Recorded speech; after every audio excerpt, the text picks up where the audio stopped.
Picture this. December 7th, 1941. A Sunday morning so peaceful that most of the American military personnel stationed at Pearl Harbor are sleeping in, nursing hangovers, or writing letters home. The sky is clear. The ocean is calm. And somewhere in that perfect Hawaiian morning, a 23-year-old pilot is about to do something so absolutely insane that it will be talked about for the next 80 years. 300 Japanese aircraft are about to turn Pearl Harbor into an inferno. Battleships will sink. Thousands will die. The entire Pacific Fleet will be caught with its pants down in one of the most devastating surprise attacks in military history. And this kid, this young lieutenant, who should be dead 100 times over, is going to climb into a P-40 Warhawk, take off into a sky filled with enemy planes, and start shooting them down one by one. By the time the smoke clears, he will have performed one of the most heroic acts of the entire war. He will be nominated for the Medal of Honor. And he will never receive it. This is one of those stories that sounds too crazy to be true. But it happened.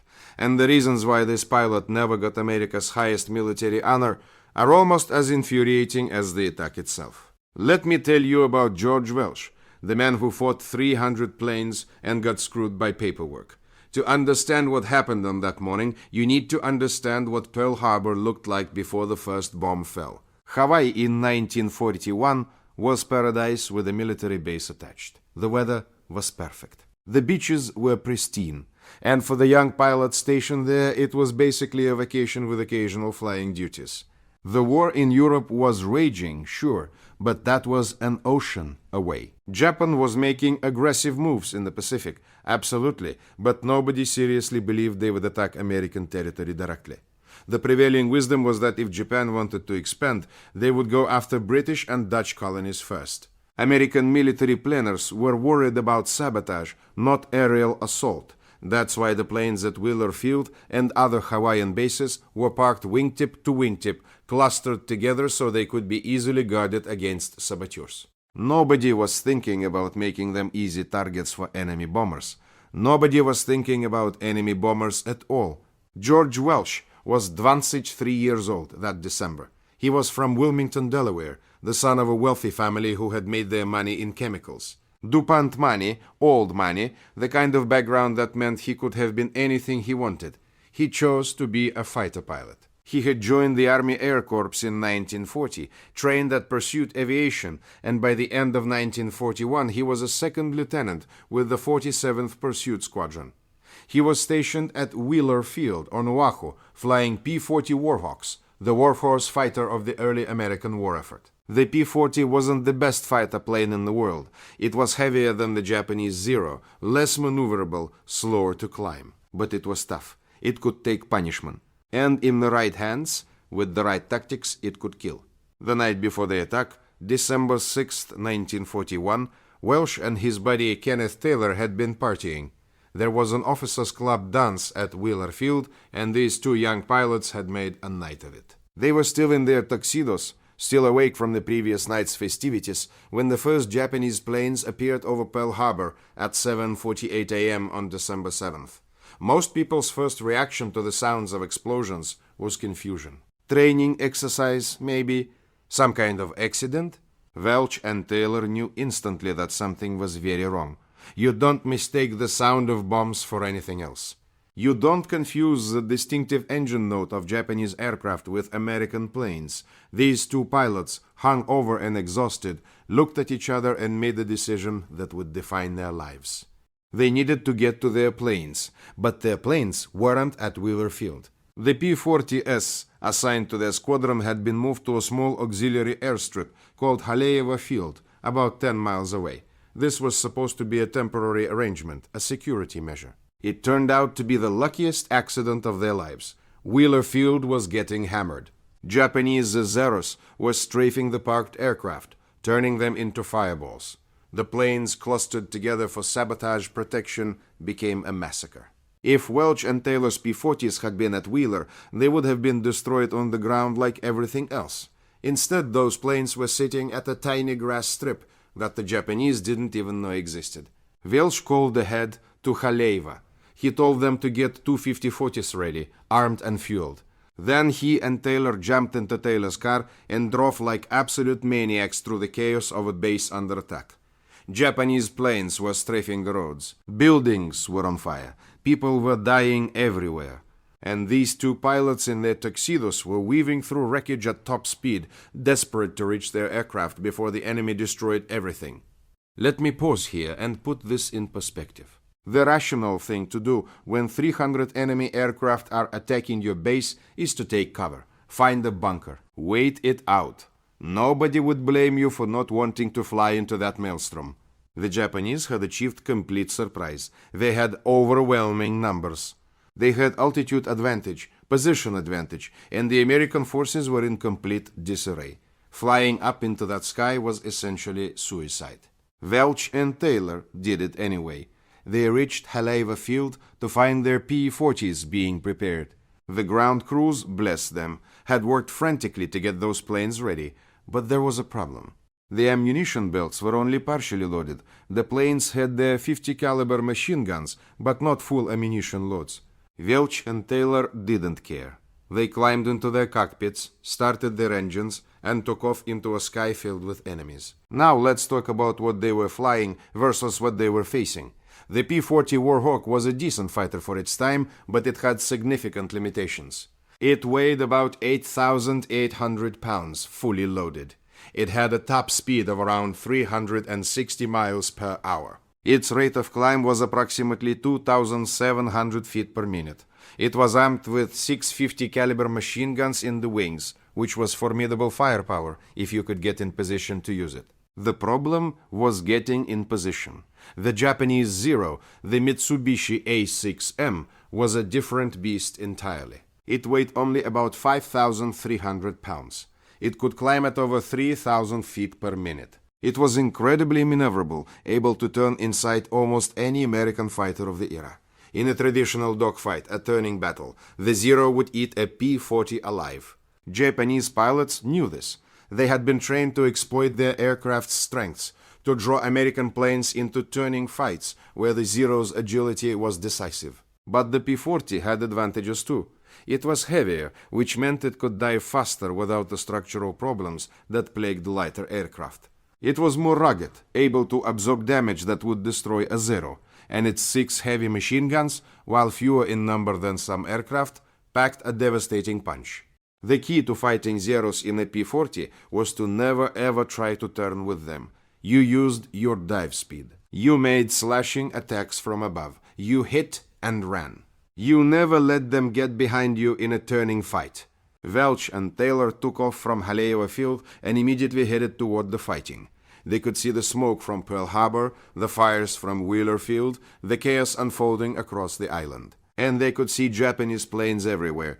The sky was full of them. Zeros, Val dive bombers, Kate torpedo bombers, all swarming over their targets with the systematic precision of a well-planned attack. What happened next is the stuff of legend. Welch and Taylor climbed towards a formation of Japanese aircraft and attacked. They dove into formations that outnumbered them by ridiculous margins. They fired until their guns ran dry, landed to rearm, and took off again to keep fighting. Over the course of the attack, Welch shot down 4 Japanese aircraft, possibly more. Taylor got 2 confirmed kills. They were both wounded. Their planes were shot full of holes, and they kept flying. Think about the psychology of this for a moment. You are one plane against dozens. Every time you make an attack run, multiple enemy fighters are trying to kill you. You have no backup. You have no support. You are alone in a sky full of people who want you dead. And every time you pull out of a dive, every time you loop around for another pass, you are making a conscious choice to re-enter that hell. Most people would run. Most people would find any excuse to break off and save themselves. Welch and Taylor kept going back. Welch's combat reports from that day read like something out of an action movie. He describes attacking Val dive bombers over Eva Field, shooting one down and watching it crash. He describes being jumped by Zeros, using his diving speed to escape, then turning the tables and shooting down another enemy plane. He describes landing at Wheeler Field, which was still under attack, to rearm his aircraft. Ground crews were being strafed as they worked on his plane. Japanese fighters were making passes over the airfield, and Welch sat in his cockpit, waiting for enough ammunition to get back in the fight. One particular moment stands out. During his second sortie, Welch spotted a formation of Zeros attacking American planes that were trying to take off from Wheeler Field. These American pilots were sitting ducks, vulnerable and slow during their takeoff roll, and the Zeros were picking them off. Welch dove into the formation. He shot down one Zero and scattered the rest, giving the American planes a chance to get airborne. This wasn't just about personal glory. This was about saving other pilots' lives. By the time the Japanese attack ended, Welch had been in combat for over 2 hours. He had made multiple sorties. He had shot down at least 4 enemy aircraft, with some accounts crediting him with more. His plane was riddled with bullet holes. He had been wounded in the leg by shrapnel, and he was only 23 years old. Kenneth Taylor had a similar experience. He took off alongside Welch, engaged the enemy multiple times, and shot down at least 2 Japanese planes. He was also wounded, taking a bullet in the arm during one of his attacks. Like Welch, he refused to stop fighting until the attack was over. Now here's where the story takes a turn from inspirational to infuriating. After the attack, both Welch and Taylor were nominated for the Medal of Honor. This was entirely appropriate. They had performed acts of extraordinary heroism against overwhelming odds. They had voluntarily entered combat without orders, risking their lives to defend their country. They had continued fighting despite being wounded and outnumbered. By any reasonable standard, they had earned the nation's highest military honor. The Medal of Honor was not awarded. Instead, Welch and Taylor received the Distinguished Service Cross, the second highest military decoration for valor. This is still an extraordinary honor.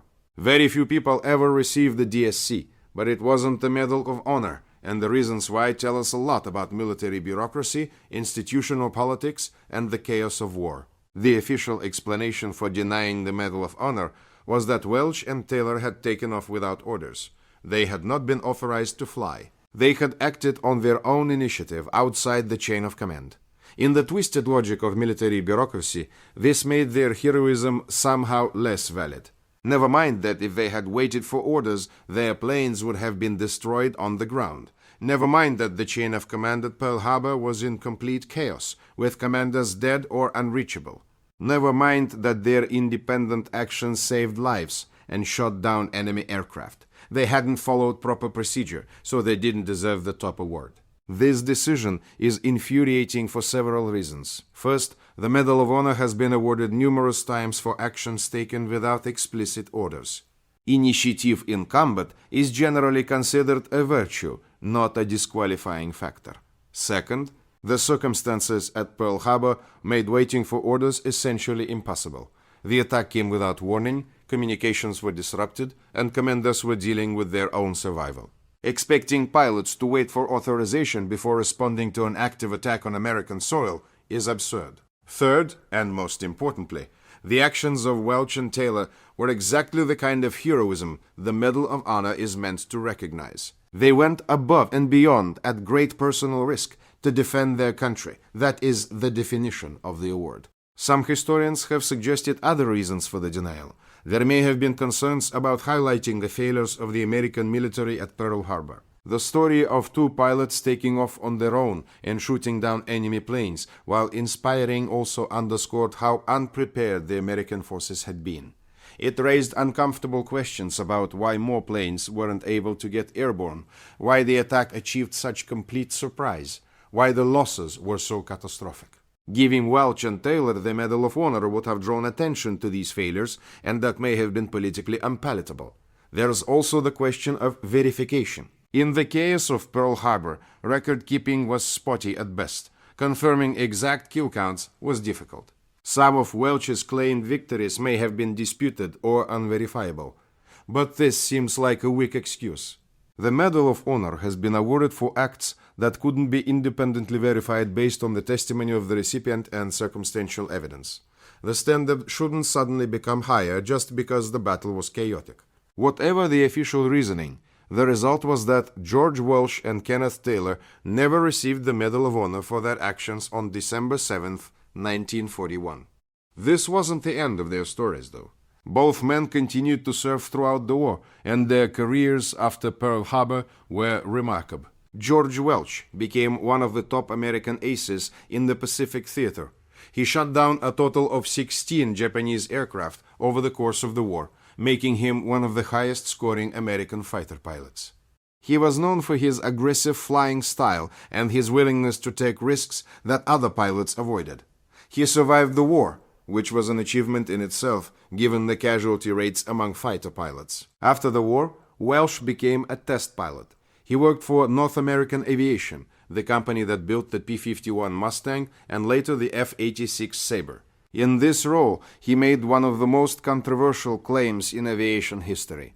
On October 1, 1947, George Welch reportedly broke the sound barrier in an XP-86 prototype, 2 weeks before Chuck Yeager's famous flight in the Bell X-1. If true, this would make Welch, not Yeager, the first pilot to fly faster than the speed of sound. The evidence for this claim is disputed.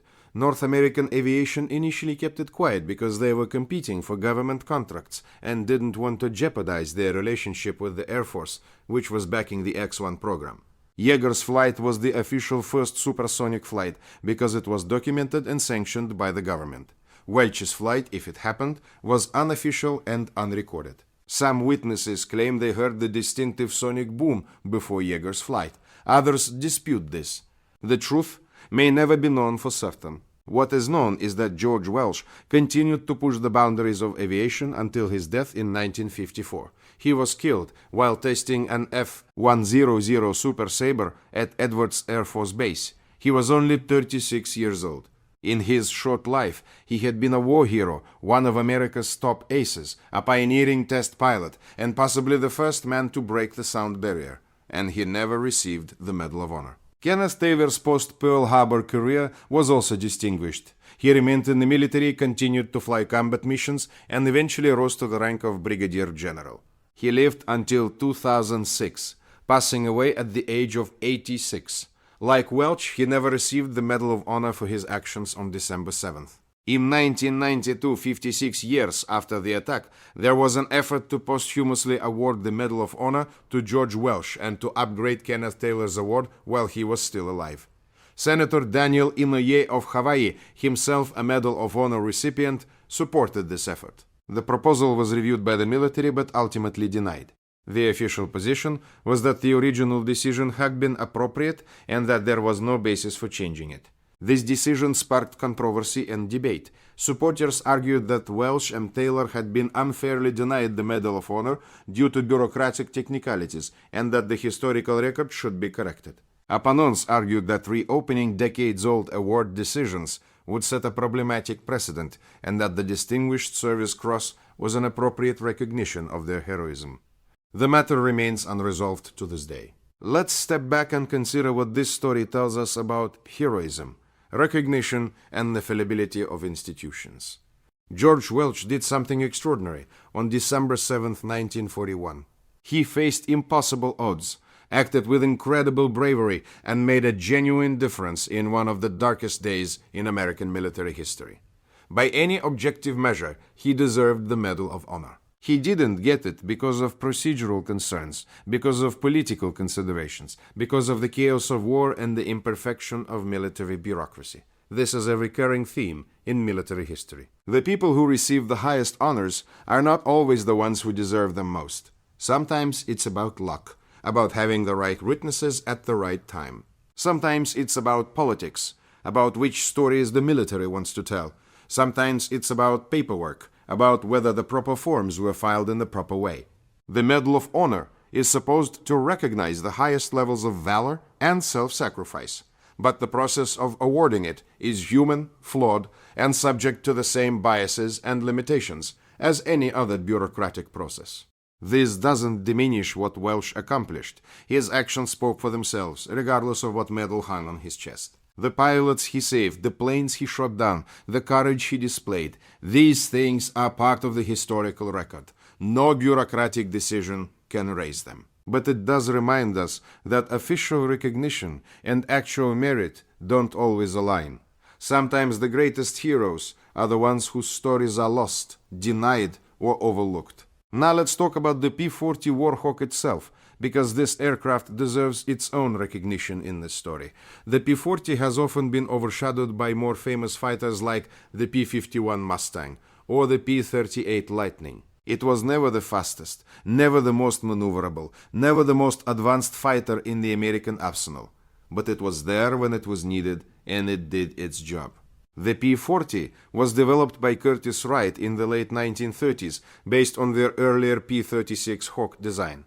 It was the first American single-engine fighter to enter mass production before World War II, and when the war began, it was the primary fighter available to American forces in both the Pacific and the Mediterranean theaters. It served with distinction in the Flying Tigers, the American volunteer group in China, where its shark mouth-nose art became one of the most iconic images of the war.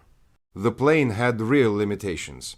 Its high-altitude performance was poor compared to German and Japanese fighters. Its rate of climb was sluggish. Its maneuverability at low speeds was not good, but it also had genuine strengths. It was rugged, able to absorb damage that would destroy lighter aircraft.